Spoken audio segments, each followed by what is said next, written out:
you click here. And the file is saved instantly with no setting up or anything else. Not only that, when you render again, it does not overwrite your previous rendering, it saves it as a new one. And it also works for animation renderings too. Hi everyone! I made this add-on to make the process of setting up your render settings much easier and quicker. It brings most of the settings you need to start rendering into a single panel that's thoughtfully laid out. It saves you a ton of clicks navigating Blender's confusing menus. As you saw at the start of the video, the highlight of this add-on is that it saves your renderings instantly straight out of the box, with no setup or messing around the compositor. It saves both images and videos as well as viewport. In addition to that, it adds a unique timestamp to each rendering so that you never accidentally overwrite your previous render that took hours to finish, which happened to many of us. Having your rendering saved gives you peace of mind and creative freedom. You can compare your work, iterate, etc.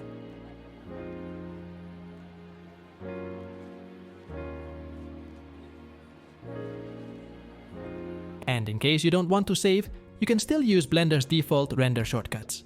And by the way, you can make custom shortcuts for these buttons by right-clicking on them right here. Next, we have the resolution settings. We have these resolution presets here.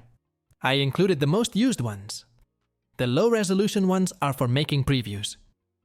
You can quickly switch to 240p to make a quick preview of your work before rendering at full resolution. Also some of the most used aspect ratios, but most important is the orientation switch.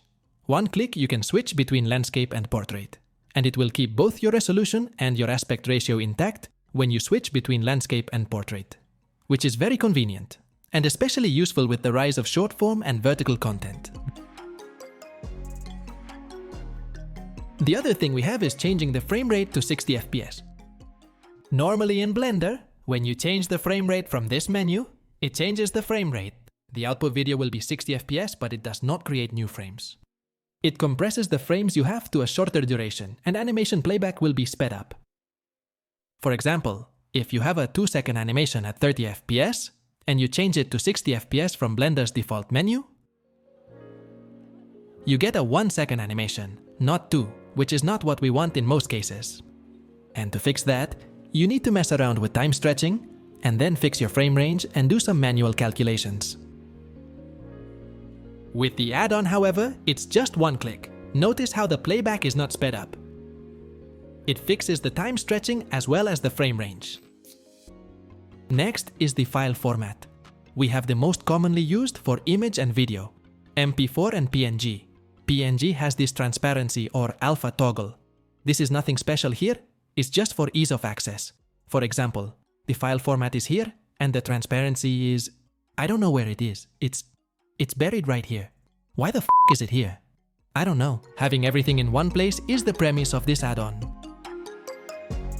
And finally, we have these sync visibility buttons to sync your visibility toggles. These ones, on the outliner.